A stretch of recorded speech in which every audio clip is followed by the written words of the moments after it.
யாரோ வந்து கைட் பண்ணி அவரை பேச கூப்பிட்டாங்க, வழி தெரியாமல் நின்று இருக்கார் கூட்டத்தில். யாரோ வந்து கைட் பண்ணி ஸ்டேஜ் வரையும் விட்டுட்டு அவங்க உடனே மறைஞ்சிட்டாங்கன்றது ஃபீல் பண்ணார். அந்தந்த மக்கள் சொன்னாதான் உண்டு. இப்போ எங்கள் சமூகத்துக்கு என்ன பண்ணாங்க இந்த மல்லர்கள், அவங்க இவங்க, எங்கள் கையில் பணமே கிடையாது. அவருக்கு ஒரு நாள் ட்ரீட்மெண்ட் கொடுக்க கூட பணம் கிடையாது எங்களுக்கு. பார்த்துட்டு பயந்துட்டார் அவர். அது பார்த்துட்டு வந்து அவர் முடிவு பண்ணிட்டார், அவ்வளோதான் லாஸ்ட் ஸ்டேஜ்ன்ட்டு வந்து படுத்துட்டார். அப்பயே அவர் டவுன் ஆகிட்டார், மனசு சொரிஞ்சு போயிடு. ஏன்னா கையில் பணம் இல்லை. கேன்சர் இன்ஸ்டியூட்லலாம் பார்த்தாரு, அங்கெல்லாம் போய் பண்ணிக்க முடியுமான்னு தெரியல. அது டாக்டர்ஸ் வந்து அனஸ்தீசியா கொடுக்குற டாக்டர்ஸ் அந்த இது கொடுக்கறதுக்கு அவர் ரெடியான்றதே பார்க்கல. அவங்க வந்து அனஸ்தீசியாவுக்கு ரெடி பண்ணிட்டாங்க. நாங்கள் நினச்சோம் லோக்கலி கொடுப்பாங்கன்னு, அது ஓரலி கொடுத்துருக்காங்க. வச்ச உடனே கார்டியாக் அரெஸ்ட். நடந்து தான் போனார் அவர். எல்லாருக்கும் எதிர் வீட்டிலலாம் பேசிட்டு தான் போனார் அவர். அனஸ்தீசியா கொடுத்தது ஃபுட் பைப்புக்காக. வச்ச உடனே அது இம்மிடியேட் கார்டியாக் அரெஸ்ட் ஆயிடுச்சு. அவங்கெல்லாம் ஒன்றும் பண்ண முடியாதுன்ட்டாங்க, ஏன்னா பல்ஸ் ரேட்டு இதாகிடுச்சு.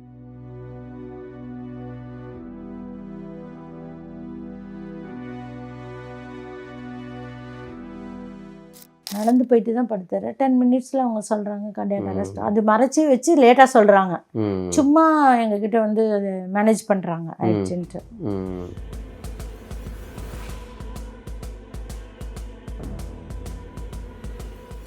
அவர் இருக்கும்போது நிறைய பேர் தேடி வந்திருப்பாங்க, பேசியிருப்பாங்க, வச்சுருப்பாங்க.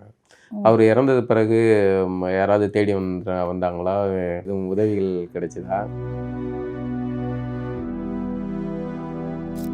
10 டேஸ் வரையும் வந்தாங்க, அதுக்கப்புறம் யாரும் வரல. அது எனக்கு ரொம்ப ஒரு மன உளைச்சல் தான். வரவங்களை வந்து நான் கவனிக்கலையோ இல்லை நான் வீட்டில் வெளிலையோ நீங்கள் அவரை பார்த்துருக்க முடியாது. நீங்கள் உட்காந்து ஒரு 4 மணி நேரம் 5 மணி நேரம் பேசியிருக்க முடியாது. அப்போ அம்மான்னு இந்த ரிலேஷன் வந்து யாருமே இல்லை.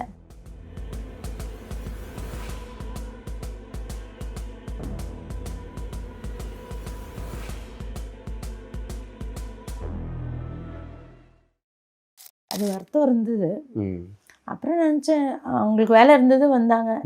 என்கிட்ட எந்த வேலையும் இல்லை, என்ன கவனிக்கணும்னு அவசியம் இல்லை யாருக்கும்.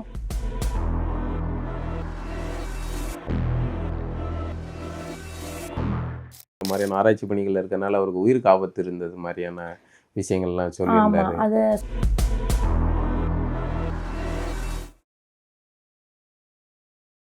வணக்கம் நண்பர்களே. தமிழக அரசியல் தளத்திலையும் கருத்துருவாக்க அரசியல் தளத்திலையும் தமிழர்களுடைய பண்பாடு ஆய்வு சார்ந்த தளத்திலையும் வந்து நீண்ட காலமாக பங்களிப்பு செய்த ஐயா ஒரிசாபால் அவர்களுடைய மனைவி ராஜேஸ்வரி அம்மாவோட இன்றைக்கி நம்ம வந்து உரையாட இருக்கிறோம். நிறைய விஷயங்கள் அவங்ககிட்ட பேச போகிறோம். வாங்க. வணக்கம் ராஜேஸ்வரி அம்மா. வணக்கம். நாங்கள் இந்த உங்களுடைய வீட்டுக்கு வந்து ஐயாவை பார்க்கறதுக்கு வந்திருக்கோம் பல முறை. அப்போது வேறு மாதிரியான உரையாடல்கள்லாம் போயிருக்கோம், நீங்கள் பார்த்துக்கிட்டு இருப்பீங்க. இப்போ அவர் இல்லாத நாள், அவர் இல்லாத இந்த காலம் 1 ஆண்டு ஆயிடுச்சுன்னு நினைக்கிறேன். 1.5 ஆண்டு கிட்ட, 2 ஆண்டுகள் ஆயிடுச்சு. நிறைய ஊடகங்கள்லாம் வந்து பார்த்துட்டு போவாங்க, பேசுவாங்க இந்த மாதிரி.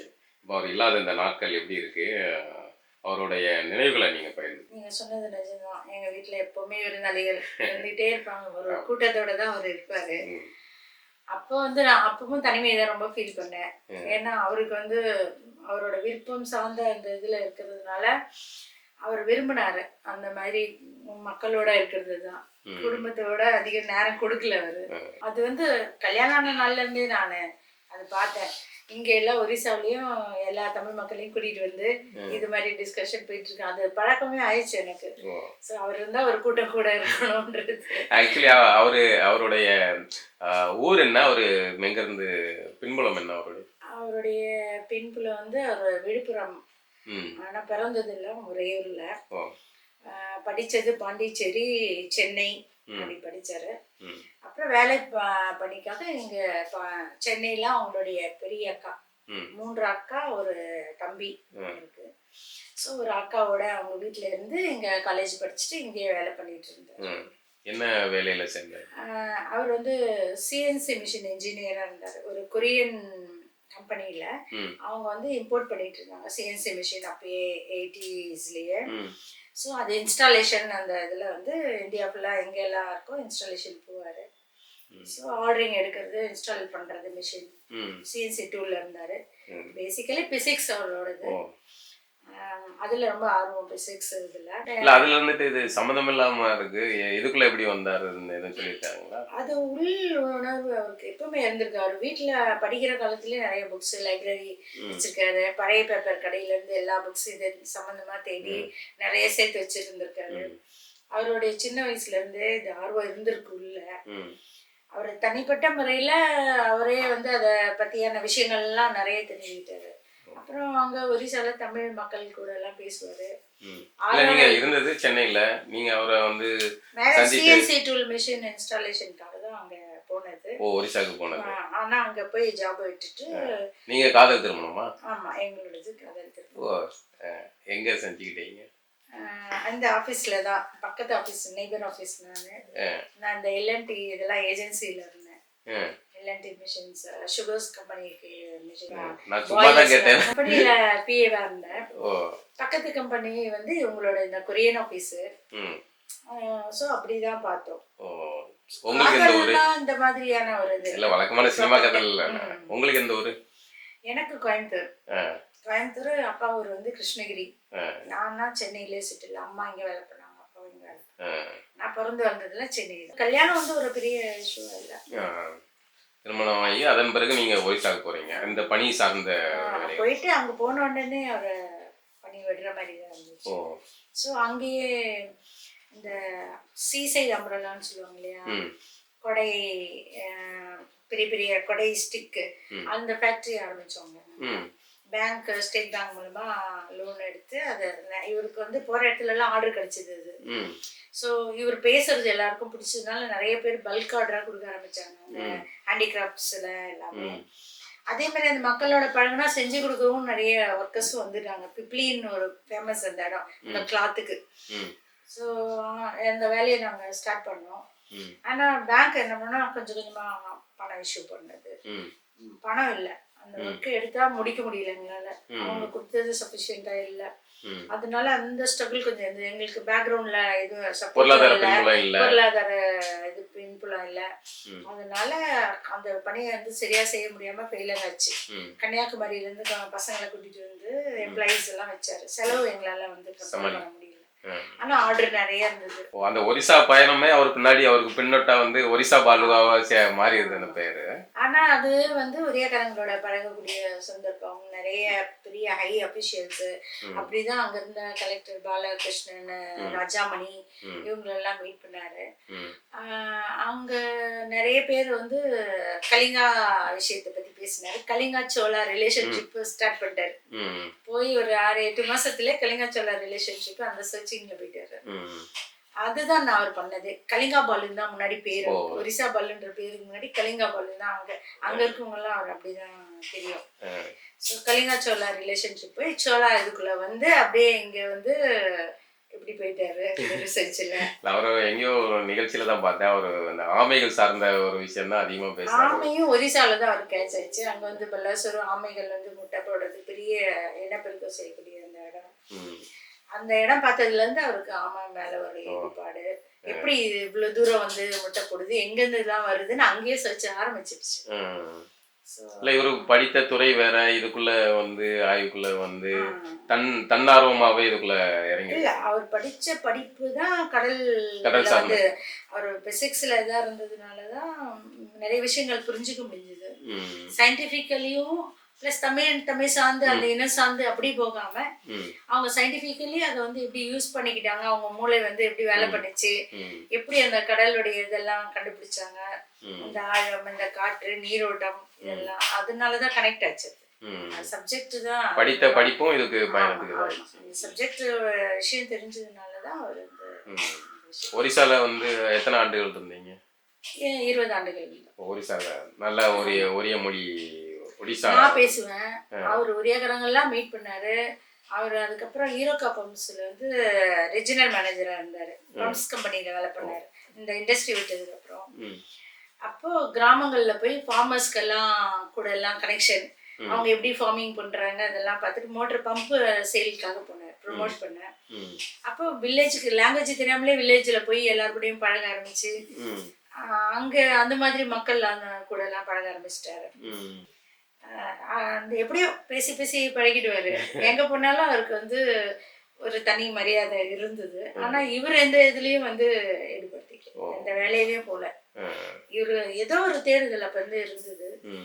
ஆனா ஃபைனான்சியலி நாங்க வந்து ரொம்ப கஷ்டப்பட்டதுனால எனக்கு வந்து இவரு பண்றதெல்லாம் எனக்கு பிடிக்காம எங்களுக்குள்ள ஒரு ஆமா ஒரு அண்டர்ஸ்டாண்டிங் இல்லாம இருந்தது. எதுக்கு தேவையில்லாம ஒரு அம்மாவா என்னால வந்து ஒரு ஒய்ஃபா எனக்கு அட்ஜஸ்ட் பண்ண முடியும். ஒரு அம்மாவா 2 குழந்தைங்க வந்து பாதிக்கப்படும்போது சண்டை போடுவாங்க. நிறைய பணம் கொண்டு வா பணம் கொண்டு வா. அப்புறம் தெரிஞ்சு நெருக்கடி, பொருளாதார நெருக்கடி வரும்போது என்ன பண்றது? ஸ்கூல் ஃபீஸ் கட்டணும், ஆமா வீடு வாடகை கட்டணும், மொழி ப்ராப்ளம் வர, அதனால சிபிஎஸ்சில தான் படிக்க வைக்க வேண்டியதா இருந்தது. Fishery department, Orissa fishery department அவங்களோட சேர்ந்து போனதில் தான் அந்த கடல் ஆராய்ச்சிக்குள்ளே நுழைஞ்சார் அவர். அப்புறம் சந்தானகோபாலன் கலெக்டர் அங்கே இருந்தார், தமிழ் இருக்காரு. இல்லை இந்த நீங்கள் சொல்கிற எல்லாத்துக்குள்ளுமே இவர் எப்படி அந்த உள்ளுக்குள்ளே போக முடியுது? அது பீப்புளோட கனெக்ஷனில் தான். இவர்கிட்ட இவர் பேசுறதை பார்த்து இவர் நிறைய தகவல் சொல்கிறத பார்த்து அவங்க உள்ளுக்குள்ளே இழுத்துக்கிட்டாங்க. தமிழ்காரங்க எல்லாம் ஐஹா அஃபிஷியல்ஸாக இருந்தாங்க. அவங்க மூலமாக போய் ஒரேக்காரங்களெல்லாம் ஃப்ரெண்டு பிடிச்சாரு. ஸோ டைரக்டரையும் அப்படி போயிடுவார். ஸோ ஃபிஷரி டிபார்ட்மெண்ட்டில் நிறைய இதெல்லாம் பண்ணார். அதுக்கப்புறம் அதில் தான் இந்த ஆர்எஃப்ஐடி வச்சு கடலுடைய அந்த டர்ட்டில் வாக்கு அந்த இதை வந்து சந்தானகோபாலன் சார் கலெக்டர் அங்கே வந்து அவர் வந்து மோட்டிவேட் பண்ணி செய்ய வச்சார். ஸோ அப்போ தான் டர்ட்டிலில் இதை பற்றியான ஒரு இன்ட்ரெஸ்ட் வந்தது. எப்படி மூவ் பண்ணுது, எப்படி நீரோட்டத்தில் போகுது, ஆமைகள் எப்படி கடல் வழி பயணத்தில் போகுது பயணிக்குது அப்படிங்கிறது, இதெல்லாம் வந்து அங்கேருந்து தான் தொடங்குச்சு. சந்தானகோபாலன் வந்து அங்கே ஐஏஎஸ், அவர் ரொம்ப அவருக்கு சப்போர்ட்டாக இருந்தார். ஃபினான்ஷியலியும் அப்பப்போ ஹெல்ப் பண்ணியிருக்காரு. இவர் வந்து இந்த குமரிகண்டத்துக்கு மோட்டிவேட் பண்ணதான் அவர் தான். அந்த நாகர்கோயிலில் வந்து உட்காந்து குமரிகண்ட இதில் ஈடுபாடில் போனதுக்கும் அந்த தூண்டுதல் வந்து சந்தானகோபாலன் சார் தான். அவர் வந்து இவருக்கு அப்படி ஒரு நட்பு அவங்களுக்குள்ள. இப்போ அவங்க அங்கே தான் இருக்காங்க, ஒரிசால தான் இருக்கார் அவர். அங்கே நிறைய தமிழர்கள் வந்து அதிகார மையங்கள் இருந்ததுனால இது சாத்தியமானதா? அதிகார மையங்கள் இருந்தாங்க, அவங்கள பார்க்க போயிட்டு அப்படி ஒரியாக்காரங்களோடையும் பழகினார். நல்ல ஒரியா அஃபிஷியல்ஸும் அவருக்கு நல்ல ஒரு பழக்கம் இருந்தது. நீங்கள் அதன் பிறகு சென்னைக்கு எப்போ வந்தீங்க? சென்னை வந்து 2008 எங்கள் அம்மா இறந்த பிறகு பையனை வந்து காலேஜ் இங்கே போடணும்னு போட்டோம். பொண்ணையும் இங்கே வந்து +2 செகண்ட் இந்த ஏரியாவில் ஸ்கூலில் தான் நாங்கள் சேர்த்தோம், எங்களுடைய ஆசிரமம் சார்ந்த ஒமேகா ஸ்கூலில். அதனால் இந்த ஏரியா செலக்ட் பண்ணி நாங்கள் இங்கே வந்தோம். 2009 இங்கே வந்து செட்டில் ஆனோம். அவருக்கு இன்னொரு தகவல் சொன்னீங்களா நீங்கள், அவர் இந்த ஆசிரமம் இது சார்ந்த இதுக்குள்ளே இருந்தார் அப்படின்னா? தியான மையம். இந்த ஆசிரமம் வந்து தியான ஆசிரமம். இதில் வந்து ரொம்ப ஃபைனான்ஷியலி ஸ்ட்ரகிள் பண்ணிகிட்டு இருக்கும்போது இதை பற்றியான தியானம் பண்ணுங்க அப்படின்றது வந்தது. அது வந்து சென்னை சார்ந்ததுன்றது தெரியாமலே நாங்கள் அங்கே சேர்ந்தோம். ஏன்னா அது ஒரியாவில் தான் எங்களுக்கு சொல்லி கொடுத்தாங்க. அங்கே சேர்ந்து அவர் தான் முதல்ல சேர்ந்தார். அதுக்கப்புறம் ஒரு 3 மாதம் கழித்து என்னையும் கூட்டிகிட்டு போனார். நான் இன்னி வரையும் அதில் அந்த ஆசிரம பணியில் இருக்கேன் நான். அவர் வந்து நடுவில் கொஞ்சம் ஆர்வம் இதில் இருந்தப்போ விட்டார். அவருக்கு இந்த ஆன்மீகத்துலேயும் கொஞ்சம் ஆர்வம் இருந்தது. ஆமாம், ஆன்மீகம் சொல்லும் போது அவர் ராமானுஜரை பற்றியான நிறைய ரிசர்ச்சு, ராமலிங்க அடிகளை பற்றியான அதெல்லாம் ஒரு தனி எடுத்தார் அவர். அந்த ராமானுஜரை பற்றி நிறைய பேசியிருக்காரு. அண்டு ஸ்ரீபெரும்புதூரில் ராமானுஜருடைய ஃபங்க்ஷன் பண்ணும்போது இவருக்கு வந்து யாரோ வந்து கைட் பண்ணி அவரை பேச கூப்பிட்டாங்க. வழி தெரியாமல் நின்று இருக்கார் கூட்டத்தில். யாரோ வந்து கைட் பண்ணி ஸ்டேஜ் வரையும் விட்டுட்டு அவங்க உடனே மறைஞ்சிட்டாங்கன்றது ஃபீல் பண்ணார். ஸோ யாரோ என்னை கைட் பண்ணிகிட்டே இருக்காங்க பின்னாடின்ற அதை வந்து அங்கே தான் ஃபீல் பண்ணார் அவர். யார் வராங்கன்னு எனக்கு தெரியல, அவங்க தெரியாதவங்களாக இருக்காங்க, வந்து என்னை கூட்டின்னு போகிறாங்க, ஒரு இடம் வரையும் விடுறாங்க, அப்புறம் போயிடுறாங்க. அந்த மாதிரி எல்லா இடத்துலையுமே அவர் அது ஃபீல் பண்ணார். அதே மாதிரி இதை பேசுன்னு சொல்கிறது கூட யாரோ வந்து கைட் பண்ணுறாங்க. அவரோட உள்ளுணர்வா ஏதோ ஸ்பிரிச்சுவலி பார்க்கும்போது சித்தர்கள்லாம் வந்து அவரை கைட் பண்ணுறாங்கன்றது மட்டும் தெரிஞ்சுது. அதை சொல்லியிருக்காரு அவர்? ஆமாம், அவர் சொல்லலை. அவர் வந்து தன்னோட அறிவால் தேடுறோன்ற அந்த கான்செப்ட் இருந்ததுனால சித்தர்களோடய கனெக்ட் ஆக முடியல அவர். அதை கொஞ்சம் இழந்து நமக்கு யாரோ வழி நடத்துகிறாங்கன்னு ஃபுல் சரண்டர் ஆகியிருந்தா அவர் வந்து ஒரு வேறு வழியில் போயிருப்பார். அதான் இதில் நம்பிக்கை கொஞ்சம் கம்மி தான். ஆனால் பழனியிலேருந்து ஒருத்தர் அடிக்கடி எனக்கு கால் பண்ணி பேசுவார். ஐயா வந்து சித்தர் வந்து குமரிக்கண்டத்து ஆராய்ச்சிக்கு முழுக்க வந்து கொடுக்கறதுக்கு ரெடியாக இருக்காங்க சித்தர்கள். ஆனால் ஐயா வந்து மனதளவில் ஒரு தடையை வச்சுருக்காரு. அவர் மனதளவில் அதை தேடுறாரு. அதை கொஞ்சம் விடுங்கன்னு சொன்னால் எங்கள் பேச்சு கேட்கல, நீங்கள் அதை சொல்லுங்கள். அவர் கொஞ்சம் அந்த விஷயத்த கொஞ்சம் அவருடைய பெரிய தேடுதலாக அந்த குமரிக்கண்டத்தை வந்து குமரிக்கண்டத்துக்கு இவரை தான் யூஸ் பண்ணணுன்ட்டு விரும்பி இருக்காங்க அப்படின்னு அவர் ஒரு இது சொன்னார். ஆனால் அதை இவர் அதெல்லாம் நம்பலை, நம்பிக்கை வந்து வைக்கல அது மேலே. ஆனால் அவர் குமரிக்கண்டத்தை அதை இவர் மூலமாக அதை ரிவீல் பண்ணணுன்றது அவங்களோட விருப்பம் அப்படின்னு சொன்னாங்க. இதை வந்து வெளியில் கொண்டு வரதுக்கு நல்ல ஒரு சொல் ஆன்மாவை தேடிட்டு இருக்கும்போது இவரை சூஸ் பண்ணியிருக்காங்க. ஆனால் இவர் வந்து இந்த நம்பிக்கை இல்லாததுனால அவருடைய மன போன போக்கில் தான் அவர் அறிவியல் சார்ந்து அவரோட மனதை வந்து முன்னிறுத்தி தான் பண்ணார். அதனால முழுசாக சரணாகதி இல்லாததுனால அவரை அவங்களால யூஸ் பண்ண முடியல. ஆனால் நிறைய குமரிக்கண்டம் சம்மந்தமாக நிறைய விஷயங்கள் பேசியிருக்காரு. அது எங்கேருந்து யார் கொடுக்குறாங்க அது மாதிரி என் கூட பேசும்போது சொல்லுவார், நான் மைக்கு முன்னாடி நின்றுட்டு குரு வணக்கம் சொல்லிவிட்டு நான் ஸ்டார்ட் பண்ணுவேன். எங்கேருந்து விஷயங்கள் வருதுன்னு தெரியாது. அது பாட்டு கொட்டிக்கிட்டே இருக்கும். இது சொல்லு அது சொல்லு அது சொல்லு அப்படியே வந்துக்கிட்டே இருக்கும். நான் வந்து அப்படி தான் பேசுவேன். நான் என்ன பேசுனேன்னு எனக்கு தெரியாது. அதனால தான் என்னால் வந்து எழுத முடியல. என்னை வந்து யாராவது கவனித்து அதை நோட்ஸ் எடுத்துருந்தாங்கன்னா எழுதியிருக்கலாம். எனக்கு வந்து அந்த பேசும்போது வர இது வந்து எழுத்துக்களாக எழுதும் போது எனக்கு விஷயம் ஞாபகம் இல்லை. அந்த மாதிரி ரெக்கார்ட் பண்ண யாரும் முன் வரல. நான் இருக்கிற ஃபாஸ்ட்டுக்கு வந்து ஃபாலோ பண்ண முடியல. அதனால ஒரு புத்தகம் எதுவும் எழுதலையோ? புத்தகம் ஆமாம், அவரால் எழுத முடியல. அவருடைய மைண்ட் இருக்கிற வேகம் வந்து பேசுறதுக்கு தான் யூஸ் ஆச்சு. எழுத்து அளவில் வந்து அவரால் கனெக்ட் பண்ணிக்க முடியல. அவரால் அந்த பொறுமையாக உட்காந்து எழுதுகிற அந்த இது இல்லை. திரும்ப நீங்கள் சென்னை வந்த பயணம் எப்படி இருந்துச்சு? ஒரிசாலேருந்து சென்னை வந்து அவர் அங்கேயே தான் இருந்தார், நாகர்கோயிலே தான் இருந்தார். அந்த குமரிக்கண்ட ஆராய்ச்சியிலே தான் நாங்கள் தான் இங்கே இருந்தோம். அங்கே தான் போய் உட்காந்துருப்பார். அங்கே தான் மக்கள் ஃபிஷர்மேனுடைய கம்யூனிட்டிலாம் அவருக்கு நல்லா. அதுக்கு எதுவும் அரசு உதவிகள் அந்த மாதிரி ஏதாவது அது வந்து ஜி தமிழில் வந்து நிறைய எபிசோட்ஸ் எடுத்தாங்க. அதை ஒரிசா பாலோட கடல் ஆராய்ச்சின்னு சொல்லிட்டு அப்போ தான் இந்த ஆடுமைச்சான் பாறை, இது கடல் குமரிக்கண்டம் இதெல்லாம் கண்டுபிடிக்கும் போது ஜி தமிழ் வந்து அதை வீடியோ எடுத்தாங்க. எங்களுக்கு அதை வந்து திரும்பி எங்கேருந்து எடுக்கிறதுன்னு எங்களுக்கு தெரியல. அவங்கக்கிட்ட இருக்கானா அது வந்து நிறைய எபிசோடாக போட்டாங்க. நிழல்கள் ரவி தான் அதை ப்ரெசென்ட் பண்ணார். அதில் வந்து கூட அருள்ங்கிறவர் தான் கூட பிரயாணம் பண்ணார். கடலில் போய் அந்த மீனவர்கள் கூட போய் அதை நிறைய விஷயம் ஷேர் பண்ணியிருக்காங்க. அவங்க எப்படி கடலில் புதையுண்ட நகரம் பற்றி, மீன்களுடைய வாழ்க்கை முறை, எப்படி மீனவர்கள் வாழ்க்கை முறை, அவங்க எப்படி கடல் கடந்து போகிறாங்க. அப்போ தான் அவர் வந்து அங்கே போய் நீங்கள் மீன் பிடிங்க, ஆனால் அது ஒரு எல்லை வேறு ஒரு கண்ட்ரினால எல்லையில் நிறைய மாட்டிப்பாங்க. அவங்களெல்லாம் விடுவிப்பார். அவங்க போட்டெல்லாம் மாட்டிக்கும். நிறைய பேரோட போட்டை மீட்டு கொடுத்துருக்காரு. அதனால எந்த அரசு பணியிலையும் இல்லாமல் வந்து இவருடைய அரசு தொடர்புகள் மூலமா நிறைய மக்கள் கொஞ்சம் நம்ப ஆரம்பிச்சாங்க, சமூகம் நம்ப ஆரம்பிச்சாங்க. இவர்கிட்ட சொன்னா வழி நடக்கும் அப்படின்னு. அதே மாதிரி ஏன்னா கடல் சார்ந்து மீனவர்கள் சார்ந்து நிறைய இவர் ஒரிசா பாலு பேச ஆரம்பிச்ச பிறகுதான் அவரே பல பேரும் மீனவர் தான் அப்படின்னு நினைச்சிருப்பாங்க. மீனவ பெண் புலத்தை கடல் கடந்த தமிழர்களுடைய பூர்வீகத்தெல்லாம் எடுத்து கொடுத்தாரு. மலேசியா மக்கள்லாம் 150-200 வருடங்கள் முன்னாடி டீ எஸ்டேட் வேலை செய்ய போனவங்க தமிழர்கள்லாம் அவங்க பூர்வீகம் தேடிட்டு இருக்காங்க. ஆனா தமிழன்னு சொல்றாங்க, ஆனா அங்கேயே தான் இருக்காங்க. ஊர் எது, மக்கள் அவங்க தொடர்பு எது, அந்த மாதிரி நிறைய சமூகங்களுக்கு அவங்களுடைய பூர்வீகம் எது, அவங்க எங்கேருந்து போயிருப்பாங்க, அந்த மாதிரியான விஷயங்கள்லாம் எடுத்துக்கிட்டாரு. இப்படி எதெல்லாம் வருதோ அப்படி அதோட கனெக்ட் பண்ணிக்கிட்டாரு. ஆனால் இது எதுவுமே வந்து அவருக்கு பணமாக மாறலை, எதுவுமே ரெஜிஸ்டர் ஆகலை. அந்தந்த மக்கள் சொன்னாதான் உண்டு. இப்போ எங்க சமூகத்துக்கு என்ன பண்ணாங்க இந்த மல்லர்கள், அவங்க இவங்க. அது குறிப்பா வந்து தேவேந்திர சமூகத்துக்கு வந்து நிறைய பண்ணியிருக்காரு. அவங்களுடைய சமூகம் இதெல்லாம் எடுத்து கொடுத்துருக்காரு. இப்போ என்னன்னா அவர் குறிப்புகள் எடுத்து கொடுத்தாரு. ஒவ்வொரு சமூகமும் எடுத்தாதான் நம்ம தெரியும். இவர் செஞ்சுட்டு போறது மட்டும்தான் ஒரு வேலையா இருந்தது. அல்ல அந்த சமூகங்களா வந்து அந்த சமூக அமைப்பை சார்ந்தவர்கள் வந்து உதவி இருக்காங்களா ஏதாவது அவருக்கு? பொருளாதார மருத்துவ உதவியில வந்து எங்கள் கையில் பணமே கிடையாது.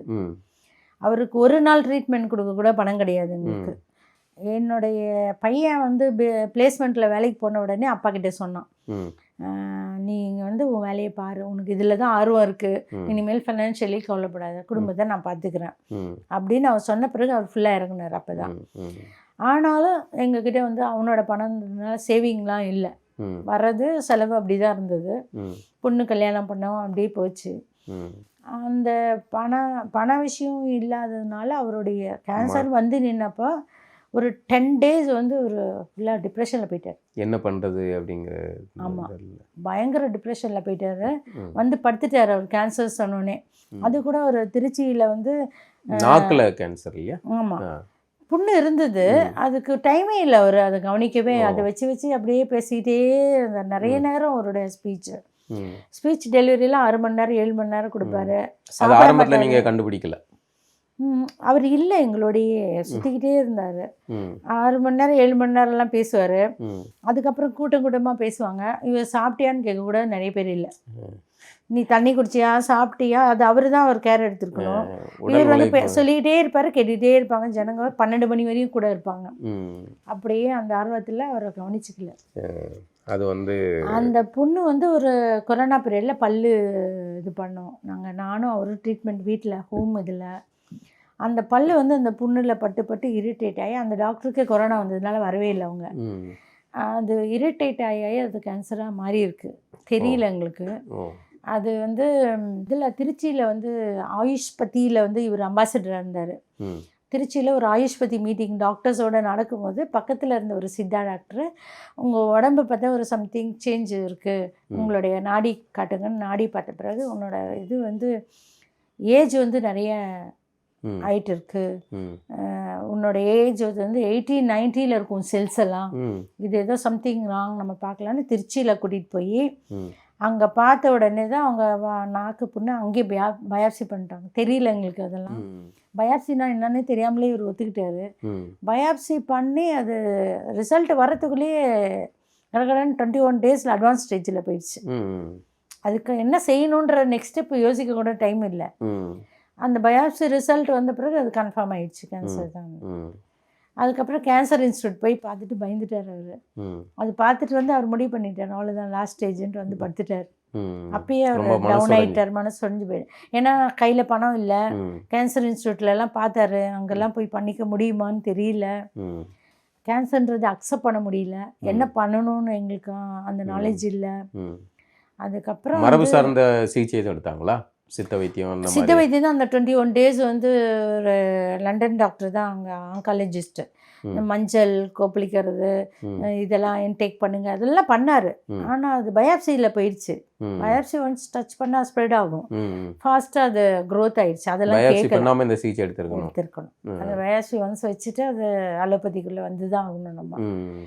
அதுக்கப்புறம் வந்து அவருடைய ஃபேஸ்புக்கில் அவர் அப்டேட் பண்ணுவார். அவரோட ஹேபிட் என்னென்னா, அவர் எங்கே இருக்கேன், என்ன பண்ணுறேன் பண்ணிக்கிட்டே இருப்பார். இதையும் அவர் அப்டேட் பண்ணார். அப்போ வந்து எல்லோரும் சொல்லிட்டாங்க, நல்ல ஹாஸ்பிட்டலில் நீங்கள் சேருங்க, நாங்கள் பார்த்துக்குறோம், உங்களை இழக்க மாட்டோம் அப்படின்னு சொல்லி அவருடைய ஃபாலோயர்ஸ் ஹெல்ப் பண்ணி தான் அவருக்கு ட்ரீட்மெண்ட் போச்சு காவேரி ஹாஸ்பிட்டலில். ஸோ காவேரி ஹாஸ்பிட்டல்லையும் ஒரு கட்டத்துக்கு மேலே அவங்க வந்து முடியாது, அது அவங்க ஒரு ப்ராசஸ் வச்சுருக்காங்க, அவ்வளோதான். அந்த ப்ராசஸ்க்கு மேலே அவங்க டச் பண்ணுறது இல்லை, முடியாது அப்படின்றாங்க.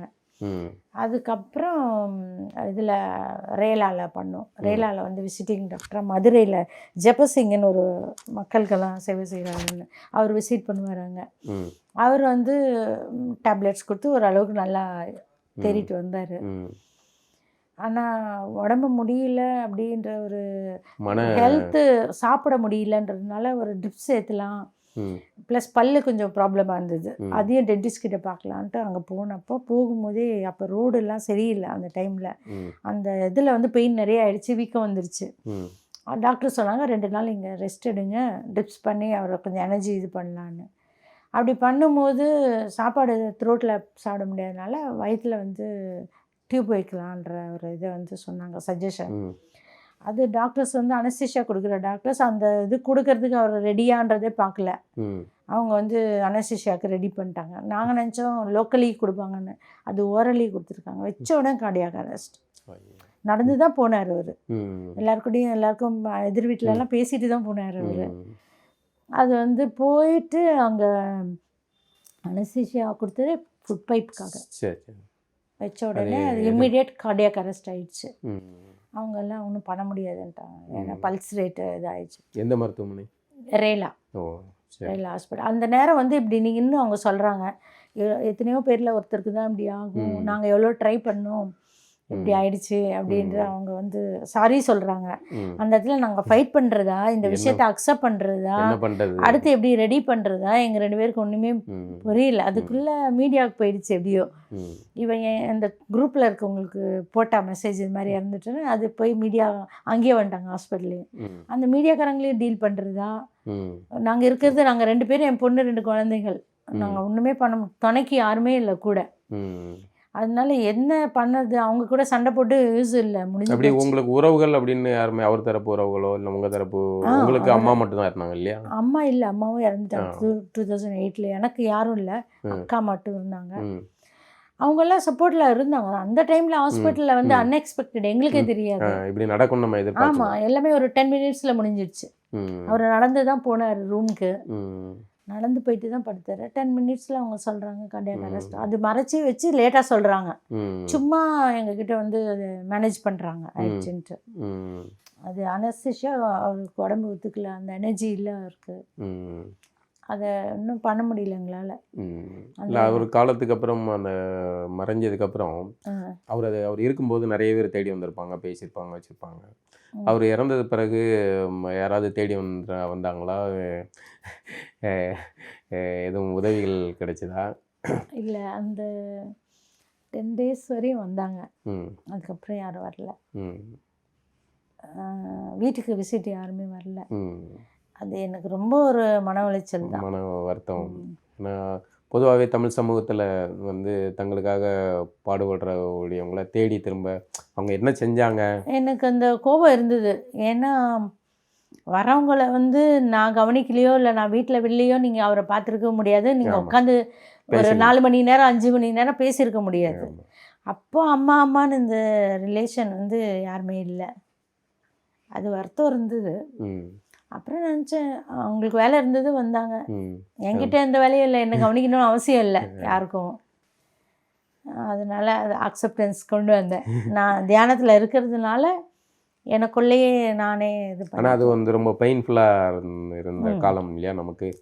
நமக்கு இருந்த ஒரே சோர்ஸ் அவர், அதுவும் விட வந்து ஒரு நிரந்தர வருவாய் இல்லாத ஒரு இதாக இருந்தது. ஃபினான்ஷியலாக ரொம்ப ஃபினான்ஷியலி அப்போ தான் இவருடைய என் மகன் வந்து வேலையை விட்டுட்டு வந்து இருந்ததுனால, அப்பாவை கவனிச்சதுனால வேலை பண்ண முடியல அவரால். ஃபுல் கேர்டேக்கர் தேவைப்பட்டது. அவர் பண்ணணும்னு விரும்புகிறாரு, அவரை திரும்பி கொண்டு வரணும். நாங்கள் எவ்வளோ ட்ரை பண்ணோம். ஏன்னா எனக்கு ஒரு ஆம்பிஷன் இல்லைனாலும் அவர் ஆம்பிஷனுக்கு நம்ம இருக்கணும் அப்படின்ற ஒரு ரொம்ப ட்ரை பண்ணோம் நாங்கள். அதனால அவர் வேலைக்கு போகல. அவர் இறந்தவுடனே ஒரே மாதத்தில் எங்களுக்கு கையில் பணம் இல்லை, குடும்பம் எப்படி ரன் பண்ணுறதுன்னு இமீடியட்டாக அவர் வேலைக்கு சேர வேண்டியதாகிடுச்சு. அதனால் அப்பாவோட பணியை எடுத்து அவரால் பண்ண முடியல. ரொம்ப ஆசை தான் பண்ணணுன்ட்டு அவருக்கு. அடுத்தது அவர் ஒரு லைனில் இல்லை, இந்த 35 ஃபீல்டில் அவரை வச்சுருந்தாரு.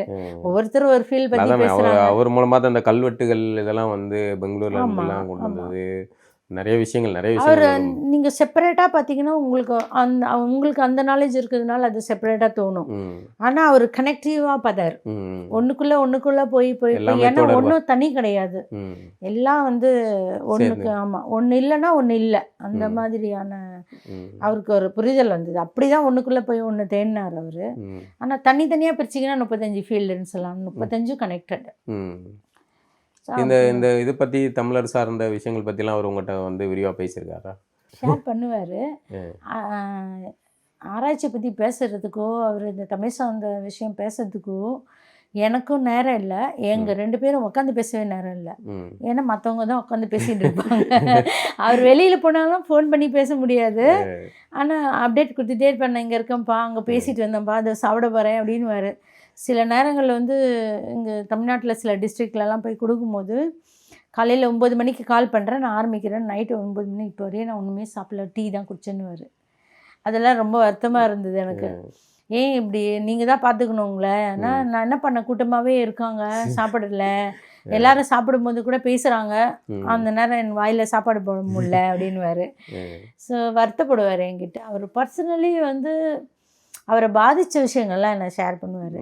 அவர் சக்ஸஸ் விஷயத்தை என்கிட்ட ஷேர் பண்ண மாட்டார். ஏன்னா அவ்வளோ நேரம் எங்களுக்குள்ளே இல்லை. ஒன்று ஃபோனில் கனெக்டடு, இல்லை ஃபேஸ்புக்கில் கனெக்டடு, இல்லை ஜனங்க கனெக்டடு, அப்படி இருந்தார். அதனால் அவ்வளோவா அவரோட ரிசர்ச் அவர் ஃபோனில் பேசுறதை வச்சு என் காதில் வந்துகிட்டே இருக்கேன். இவ்வளோண்டு வீடு தானே, அவர் என்ன பேசினாலும் என் காதில் விழும். அதெல்லாம் எனக்குள்ளே இருக்கான்னு கூட தெரியாது. சில நேரங்களில் நான் தியான நிலையில் இருந்தேன்னா எல்லா சவுண்டையும் நான் ஆஃப் பண்ணிடுவேன். அப்போ கேட்டது கிடையாது. கூட சொல்லியிருக்காரு அவருக்கு வந்து இந்த மாதிரியான ஆராய்ச்சி பணிகள் இருக்கனால அவருக்கு உயிருக்கு ஆபத்து இருந்தது மாதிரியான விஷயங்கள்லாம் சொல்லியிருந்தாரு. ஆமாம், அதை சொன்னாங்க நிறைய பேர். அவர் இறந்ததுக்கு அப்புறம் சொன்னாங்க அவர் இந்த இடத்துல காப்பாத்தினேன் அப்படின்னு. அதே மாதிரி சாலை விபத்து, லாரி விபத்து இதெல்லாம் கூட சொன்னார் என்கிட்ட பேசிக்கிட்டு இருக்கும்போது சொன்ன ஞாபகம். இவர் சொல்லும் போது நான் பயந்துருவேன்னு சொல்லலை. எனக்கு வெளியிலேருந்து நான் கேள்விப்பட்டேன்.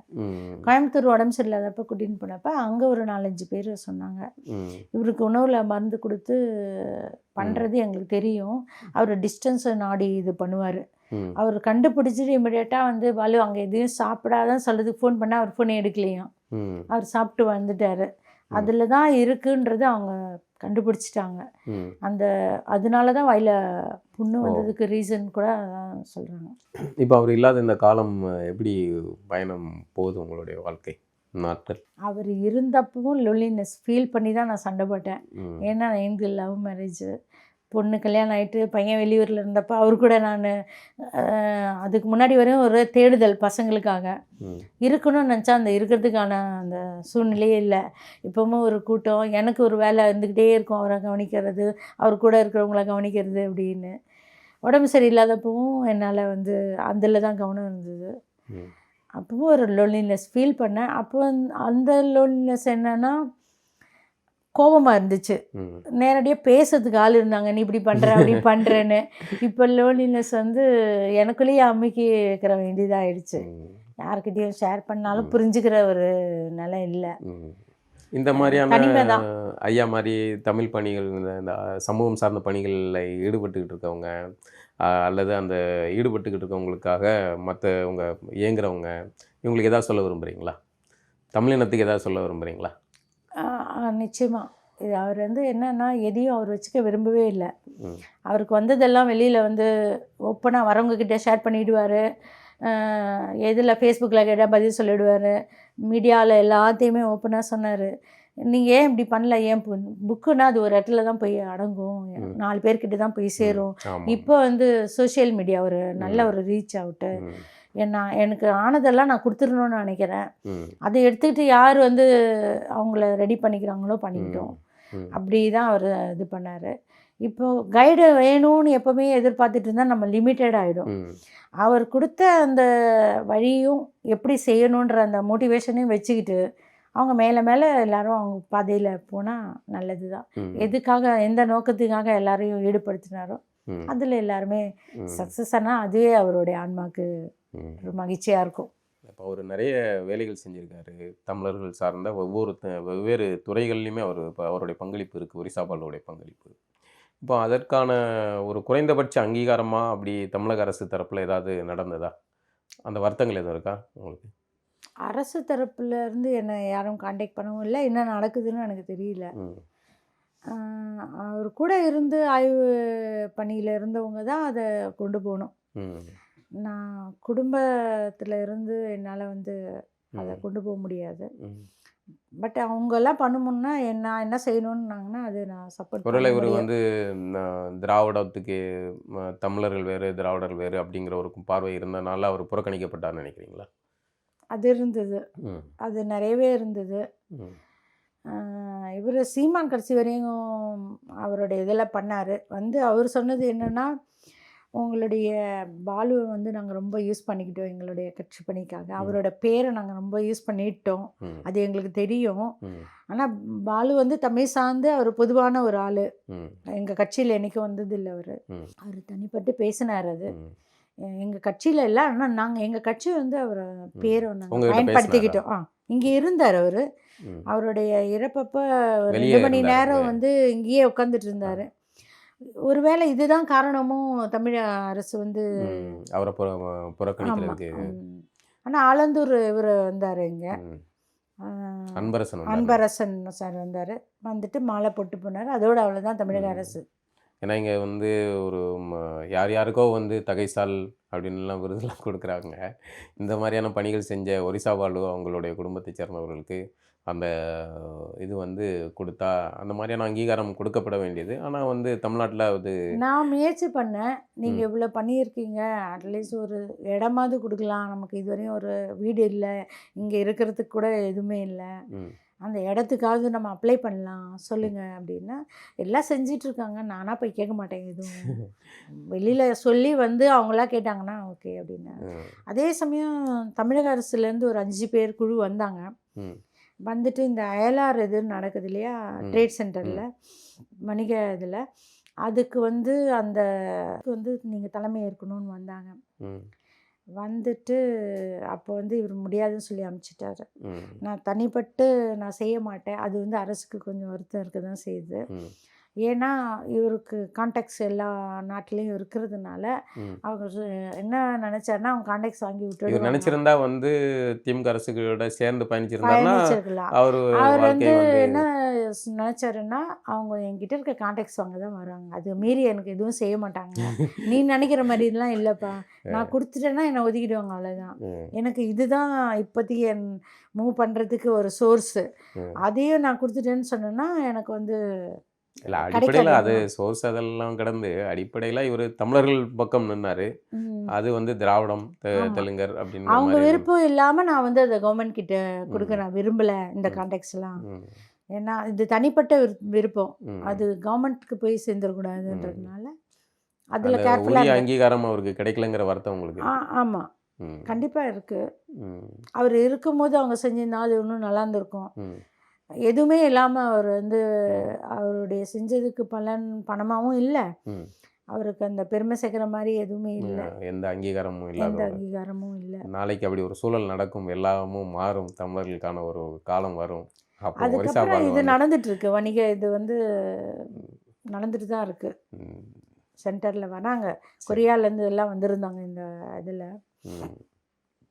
பட் அதை முதல் கவர்மெண்ட் ஸ்டெப் எடுத்துக்கிறதுக்கு இவருடைய இது காரணம், இதை வச்சு தான் அவங்க முடிவு பண்ணாங்க. சரிங்கம்மா, ரொம்ப நன்றி அவருடைய நினைவுகளை பகிர்ந்துட்டது. நன்றிங்க.